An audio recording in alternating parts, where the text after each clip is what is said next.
Saudações, meus amigos, tudo bem com vocês? Espero que estejam todos bem. Hoje quero apresentar para vocês o caso do vampiro de Gorbal. Esse caso teve início em setembro de 1954, em Gorbals, Glasgow. Rumores se espalharam entre as crianças da escola sobre um terrível vampiro de 2,1 metros de altura com dentes de ferro. Dizia-se que esse vampiro havia sequestrado e ceifado a vida de 2 meninos e se banqueteado com seus cadáveres. Apesar dos adultos e da polícia tentarem acalmar a histeria, as crianças decidiram que medidas deveriam ser tomadas para levar esse terrível vampiro Gorbals à justiça. Mas antes de conhecermos mais esse caso, gostaria de pedir a todos que se inscrevam em nosso canal, para receber mais casos como esse. E que não esqueça de deixar o seu like, que é muito importante. E comentem se já conheciam esse caso, ou algum outro caso parecido. Nos ajude a desenvolver cada vez mais nosso canal. Então vamos conhecer mais sobre esse caso, indo agora direto aos fatos.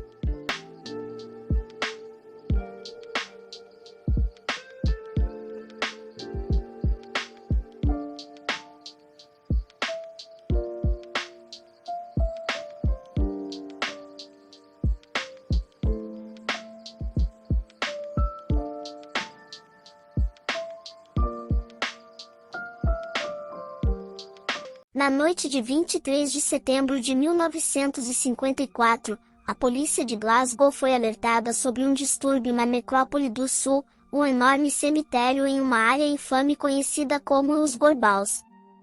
Os policiais foram até o cemitério, esperando encontrar vândalos, não uma ocorrência incomum na necrópole, que dizem conter os restos mortais de mais de 250 mil pessoas. Eles não estavam preparados para o que encontrariam. Uma reunião cacofônica de várias centenas de crianças locais, variando de crianças de 4 anos a adolescentes, em busca de um vampiro.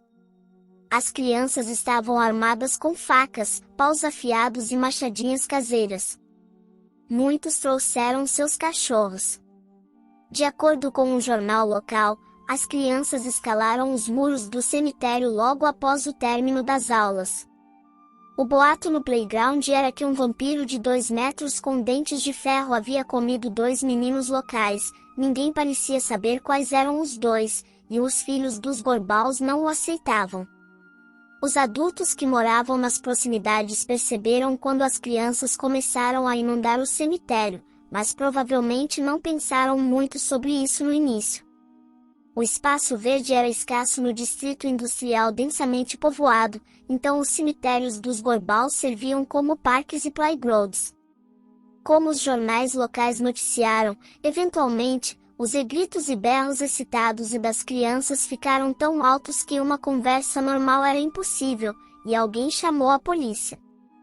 Existem relatos conflitantes sobre o que aconteceu a seguir, mas todos concordam que os policiais que atenderam a ligação estavam perdidos. Algumas fontes afirmam que as crianças desistiram e foram para casa somente depois que começou a chover, enquanto outras dizem que o diretor de uma escola local foi chamado ao cemitério para repreender as crianças.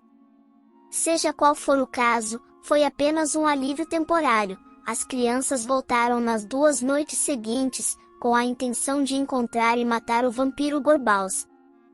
Eles nunca fizeram, é claro. Mas o incidente acrescentou combustível a uma crescente controvérsia que chegou ao parlamento e desencadeou uma lei de censura que, embora raramente aplicada, ainda está em vigor hoje. De acordo com um artigo publicado em 1985 pelos pesquisadores Sandy Hobbs e David Corvell, o incidente de Gorbals não foi o único desse tipo. As crianças de Glasgow se reuniram para várias caçadas ao longo da década de 1930, com alvos que incluíam uma banshee, uma fantasmagórica e dama branca e a criatura conhecida como Spring-Heeled Jack. Não foi nem o único incidente de crianças de Glasgow formando uma multidão potencialmente perigosa naquele outono. Exatamente uma semana após a caça aos vampiros Gorbals, um jornal diário escocês relatou que várias centenas de crianças de Glasgow cercaram uma caravana de viajantes e tentaram apedrejar a família lá dentro, quase ferindo um bebê de 5 meses.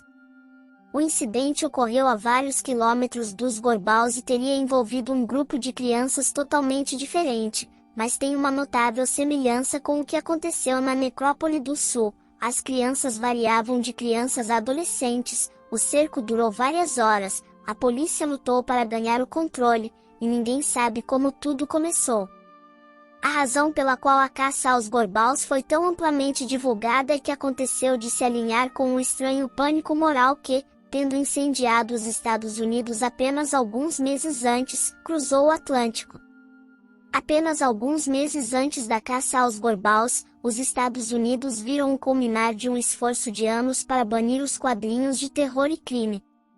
O Subcomitê do Senado sobre Delinquência Juvenil realizou 2 audiências devastadoras sobre histórias em quadrinhos em abril e junho de 1954, estimulando a criação do Código de Quadrinhos incrivelmente restritivo que essencialmente censurou os quadrinhos de terror para fora da existência. Depois que o código entrou em vigor, nenhuma história em quadrinhos poderia chegar às bancas americanas se incluísse vampiros, lobisomens, zumbis, ghouls ou qualquer cena de horror. Havia uma contingência que queria muito eliminar os quadrinhos de terror também no Reino Unido. De acordo com o historiador de quadrinhos britânico Martin Barker, os livros chegaram ao país principalmente por meio de soldados americanos estacionados no Reino Unido e foram impressos aleatoriamente por alguns editores britânicos oportunistas. No livro Pulp Demons de 1999, Barker escreve que uma aliança de pais, professores e clérigos tentou proibir os quadrinhos no início dos anos 1950 e conseguiu que seu caso fosse levado ao parlamento. Seu esforço terminou em frustração quando algumas de suas alegações mais sensacionais, incluindo alegações de que um homem de Kent que morreu em um tiroteio com a polícia o cercou, com histórias em quadrinhos de atiradores e foram desmascaradas pelo ministro do Interior do Reino Unido. Não ajudou o fato de vários dos militantes terem sido expostos como membros do Partido Comunista Britânico. Os ativistas tentaram novamente em 1953 com a criação do Comics Campaign Council, ou seja CCC liderado por um respeitado pediatra, que também era membro do Partido Comunista. O CCC recrutou pessoas como o vice-diretor da escola George H. Pumphrey, que escreveu um panfleto de 1954 para o CCC chamado Comics and Your Children, alegando que sadismo e violência são temas básicos em todos os quadrinhos do tipo americano. O CCC começou a fazer algum progresso quando outras organizações, incluindo a British Medical Association, assumiram a causa de difamar os quadrinhos de terror. Em setembro de 1954, eles receberam um presente na forma de um relato de histeria em massa e crianças escocesas assustadas preparadas para a violência que poderiam ser atribuídas aos quadrinhos de terror. Os jornais pegaram a história do vampiro Gorbals e, depois de culpar brevemente os filmes de terror, ligaram-na diretamente aos quadrinhos de terror, com manchetes dramáticas como "Este é o tipo de gibi que seu filho está lendo?".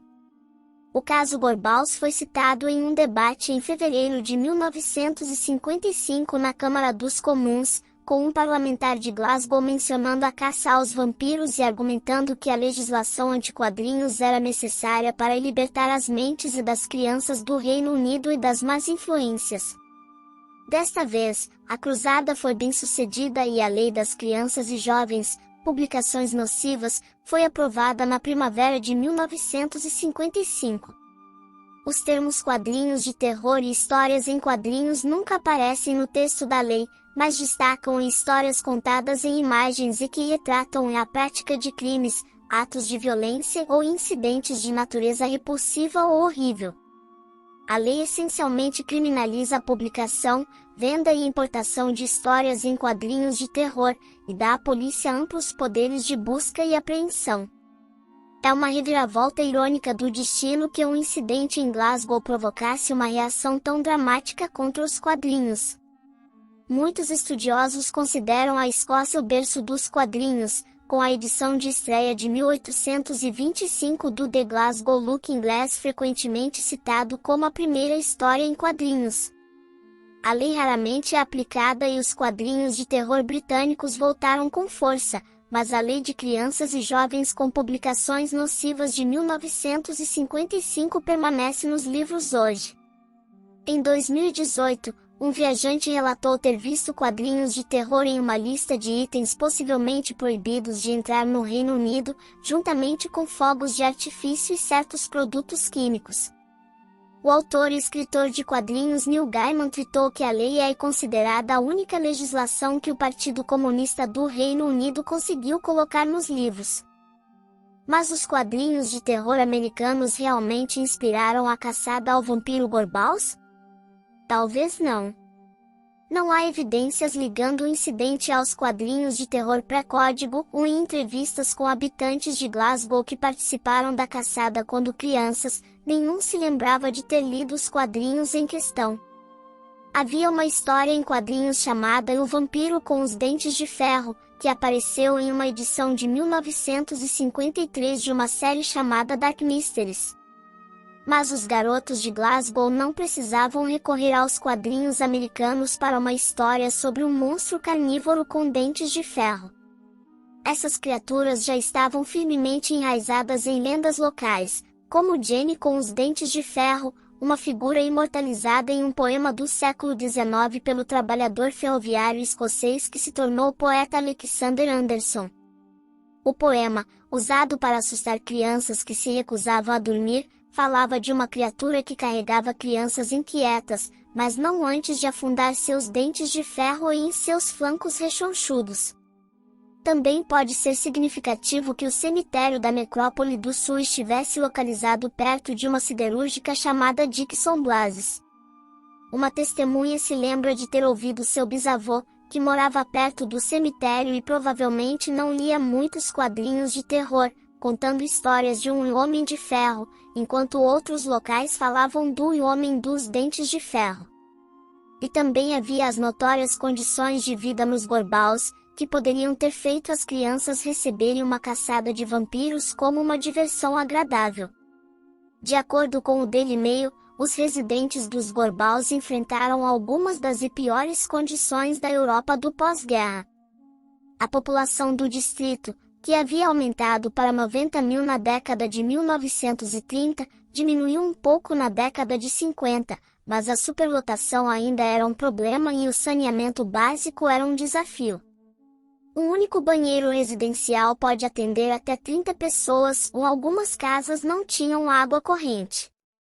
As famílias foram amontoadas em cortiços mal conservados, com 6 ou 8 pessoas frequentemente dividindo um único quarto. Talvez nunca saibamos o que realmente desencadeou o susto de Gorbals Vampire, mas especialistas veem o incidente como uma chance perdida de aprender sobre como as crianças se comunicam. 67 anos após o fato, quaisquer lições que o incidente dos vampiros Gorbals possa ter guardado para nós provavelmente se perderam. Tudo o que resta são memórias nebulosas, uma lei de censura arcaica e um mural bastante impressionante. Mas, por mais tentador que seja rir do incidente como produto inofensivo de uma imaginação hiperativa, há motivos para acreditar que os filhos dos Gorbals falavam sério. Se realmente havia um vampiro na necrópole do sul, ele foi esperto em se manter discreto. Não tínhamos Christopher Lee para explicar que era preciso enfiar uma estaca no coração para matá-lo, disse um homem que participou da caça quando criança. Só íamos cortar a cabeça, fim da história.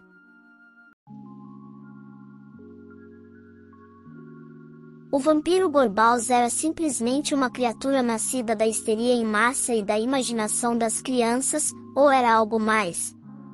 Eu espero que tenham gostado do vídeo, deixem um comentário pra gente aí que deveras importante. Se não conhece nosso canal, tratamos de casos sobrenaturais e mistérios sem solução, já se inscreva para não perder nossas publicações, deixem um like aí para a gente.